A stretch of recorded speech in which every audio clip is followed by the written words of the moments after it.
ओम नमो भगवते वासुदेवाय। आप सभी का हमारे YouTube चैनल पर हार्दिक स्वागत है। माघ मास महात्म कथा अध्याय 22। आज की कथा है मृगश्रृंग मुनि के द्वारा माघ के पुण्य से एक हाथी का उद्धार तथा मरी हुई कन्याओं का जीवित होना। कथा अच्छी लगे तो कृपया चैनल को लाइक और सब्सक्राइब अवश्य करें। आइए कथा को श्रवण करते हैं। वशिष्ठ जी कहते हैं, राजन, भोजपुर में उचैत्य नामक एक श्रेष्ठ मुनि थे। उनके कमल के समान नेत्रों वाली एक कन्या थी जिसका नाम सुवृत्ता था। वह माघ मास में प्रतिदिन सवेरे ही उठकर अपनी कुमारी सखियों के साथ कावेरी नदी के पश्चिमगामी प्रवाह में स्नान किया करती थी। स्नान के समय वह इस प्रकार प्रार्थना करती, देवी, तुम सह्य पर्वत की घाटी से निकलकर श्री रंग क्षेत्र में प्रवाहित होती हो। श्री कावेरी, तुम्हें नमस्कार है, मेरे पापों का नाश करो। तुम बड़ी सौभाग्यशालिनी हो। माघ मास में जो लोग तुम्हारे जल में स्नान करते हैं उनके बड़े बड़े पाप को हर लेती हो। माता, मुझे मंगल प्रदान करो। पश्चिम वाहिनी कावेरी, मुझे पति, धन, पुत्र, संपूर्ण मनोरथ और पातिव्रत्य पालन की शक्ति दो। यों कहकर सुवृत्ता कावेरी को प्रणाम करती और जब कुछ कुछ सूर्य का उदय होने लगता उसी समय वह नित्य स्नान किया करती थी। इस प्रकार उसने 3 वर्ष तक माघ स्नान किया। उसका उत्तम चरित्र तथा गृह कार्य में चतुरता देखकर पिता का मन बड़ा प्रसन्न रहता था। वे सोचने लगे, अपनी कन्या का विवाह किससे करूं? इसी बीच में कुत्स मुनि ने अपने पुत्र ब्रह्मचारी वत्स का विवाह करने के लिए उचैत्य की सुमुखी कन्या सुवृत्ता का वरण करने का विचार किया। सुवृत्ता बड़ी सुंदरी थी, उसमें अनेक शुभ लक्षण थे। वह बाहर भीतर से शुद्ध तथा निरोग थी। उस समय उसकी कहीं तुलना नहीं। श्री वत्स मुनि ने उससे विवाह करने की अभिलाषा की। एक दिन सुवृत्ता अपनी 3 सखियों के साथ माघ स्नान करने के लिए अरुणोदय के समय कावेरी के तट पर आई।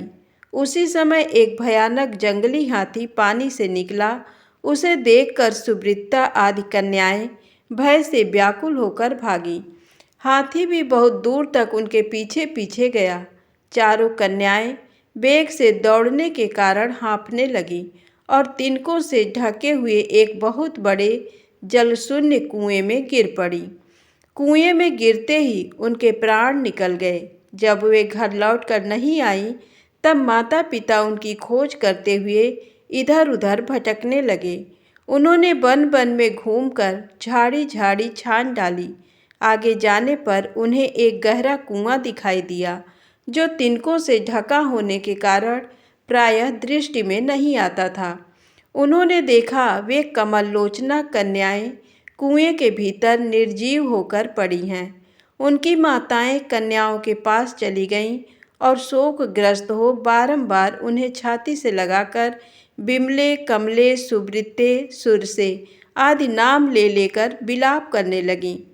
कन्याओं की माताएं जब इस प्रकार जोर जोर से क्रंदन कर रही थीं, उसी समय तपस्या के भंडार, कांतिमान, धीर तथा जितेंद्री श्रीमान मृगश्रृंग मुनि वहां आ पहुँचे। उन्होंने मन ही मन एक उपाय सोचा और सोचकर उन्हें आश्वासन देते हुए कहा, जब तक इन कमल नयनी कन्याओं को जीवित न कर दूं, तब तक आप लोग इनके सुंदर शरीर की रक्षा करें। यूँ कहकर मुनि परम पावन कावेरी के तट पर गए और कंठ भर पानी में खड़े हो मुख एवं भुजाओं को ऊपर उठाए सूर्य देव की ओर देखते हुए मृत्यु देवता की स्तुति करने लगे। इसी बीच में एक समय वही हाथी पानी के भीतर से उठा और उन ब्राह्मण मुनि को मारने के लिए सूंड उठाए बड़े वेग से उनके समीप आया। हाथी का क्रोध देखकर भी मुनिवर मृगश्रृंग जल से विचलित नहीं हुए, अपितु चित्र लिखित से चुपचाप खड़े रहे। पास आने पर एक ही क्षण में उस गजराज का क्रोध चला गया। वह बिल्कुल शांत हो गया। उसने मुनि को सूंड से पकड़कर अपनी पीठ पर बिठा लिया। मुनि उसके भाव को समझ गए। उसके कंधे पर सुखपूर्वक बैठने से उन्हें बड़ा संतोष हुआ और जब समाप्त करके हाथ में जल ले, मैंने 8 दिनों के माघ स्नान का पुण्य तुम्हें दे दिया। ऐसा कहकर उन्होंने शीघ्र ही वह जल हाथी के मस्तक पर छोड़ दिया। इससे गजराज पाप रहित हो गया और मानो इस बात को स्वयं भी समझते हुए उसने प्रलयकालीन मेघ के समान बड़े जोर से गर्जना की।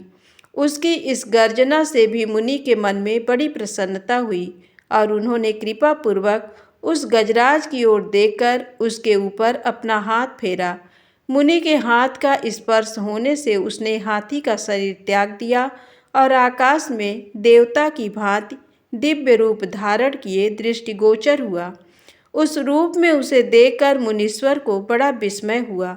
तब दिव्य रूपधारी उस जीव ने कहा, मुनीश्वर, मैं कृतार्थ हो गया, क्योंकि आपने मुझे अत्यंत निंदित एवं पापमयी पशु योनि से मुक्त कर दिया। दयानिधे, अब मैं अपना सारा वृत्तांत बतलाता हूँ, सुनिए।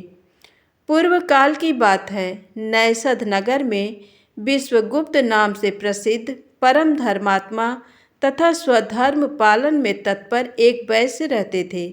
मैं उन्हीं का पुत्र था। मेरा नाम धर्मगुप्त था। स्वाध्याय, यजन, दान, सूद लेना, पशुपालन, गोरक्षा, खेती और व्यापार, यही सब मेरा काम था। द्विज श्रेष्ठ, मैं अनुचित काम और दंभ से सदा दूर ही रहा। सत्य बोलता और किसी की निंदा नहीं करता था। इंद्रियों को काबू में रखकर अपनी स्त्री से ही अनुराग करता था और पराई स्त्रियों के संपर्क से बचा रहता था। मुझ में राग, भय और क्रोध नहीं थे। लोभ और मत्सर को भी मैंने छोड़ रखा था।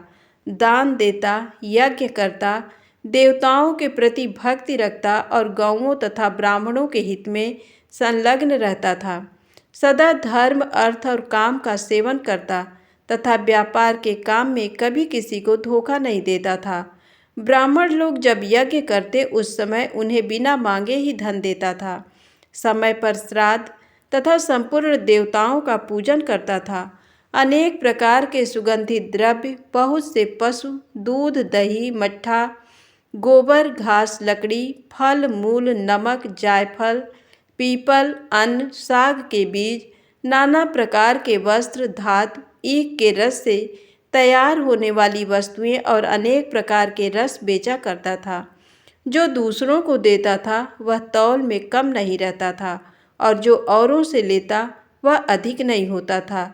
जिन रसों के बेचने से पाप होता है उनको छोड़कर अन्य रसों को बेचा करता था। बेचने में छल कपट से काम नहीं लेता था।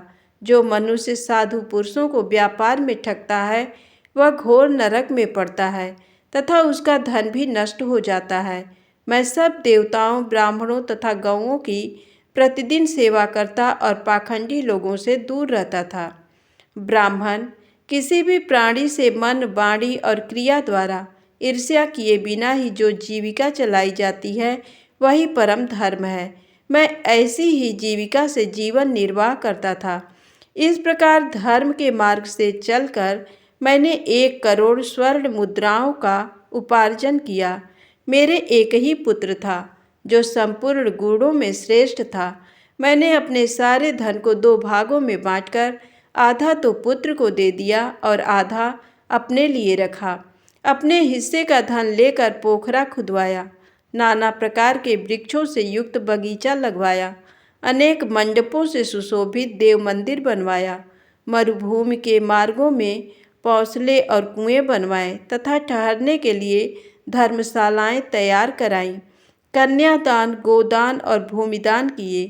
तिल, चावल, गेहूं और मूंग आदि का भी दान किया। उड़द, धान, तिल और घी आदि का दान तो मैंने बहुत बार किया। तदनंतर रस के चमत्कारों का वर्णन करने वाला कोई कापालिक मेरे पास आया और कौतूहल पैदा करने के लिए कुछ करामात दिखाकर उसने मुझे अपने माया जाल में फंसाकर ठग लिया। उसकी करतूतें देखकर उसके प्रति मेरा विश्वास बढ़ गया और रसवाद, चांदी, सोना आदि बनाने के नाम पर मेरा सारा धन बर्बाद हो गया। उस कापालिक ने मुझे भ्रम में डालकर बहुत दिनों तक भटकाया। उसके लिए धन दे देकर मैं दरिद्र हो गया। माघ का महीना आया और मैंने 10 दिनों तक सूर्योदय के समय महानदी में स्नान किया, किंतु बुढ़ापे के कारण इससे अधिक समय तक मैं स्नान का नियम चलाने में असमर्थ हो गया। इसी बीच में मेरा पुत्र देशांतर में चला गया। घोड़े मर गए, खेती नष्ट हो गई और बेटे ने वेश्या रख ली। फिर भी भाई बंधु ये सोचकर कि ये बेचारा बूढ़ा धर्मात्मा और पुण्यवान है, धर्म के ही उद्देश्य से मुझे कुछ सूखा अन्न और भात दे दिया करते थे। अब मैं अपना धर्म बेचकर कुटुंब का पालन पोषण करने लगा। केवल माघ स्नान के फल को नहीं बेच सका। एक दिन जिसकी लोलुपता के कारण दूसरे के घर पर खूब गले तक ठूंस कर मिठाई खा ली। इससे अजीर्ण हो गया। अजीर्ण से अतिसार की बीमारी हुई और उससे मेरी मृत्यु हो गई। केवल माघ स्नान के प्रभाव से मैं एक मनवंतर तक स्वर्ग में देवराज इंद्र के पास रहा और पुण्य की समाप्ति हो जाने पर हाथी की योनि में उत्पन्न हुआ। जो लोग धर्म बेचते हैं वे हाथी ही होते हैं। विप्रवर, इस समय अपने हाथी की योनि से भी आपने मेरा उद्धार कर दिया। मुझे स्वर्ग की प्राप्ति होने के लिए आपने पुण्यदान किया है। मुनीश्वर, मैं कृतार्थ हो गया। आपको नमस्कार है, नमस्कार है, नमस्कार है। यूँ कहकर वह स्वर्ग को चला गया। सच है, सत्पुरुषों का संग उत्तम गति प्रदान करने वाला होता है।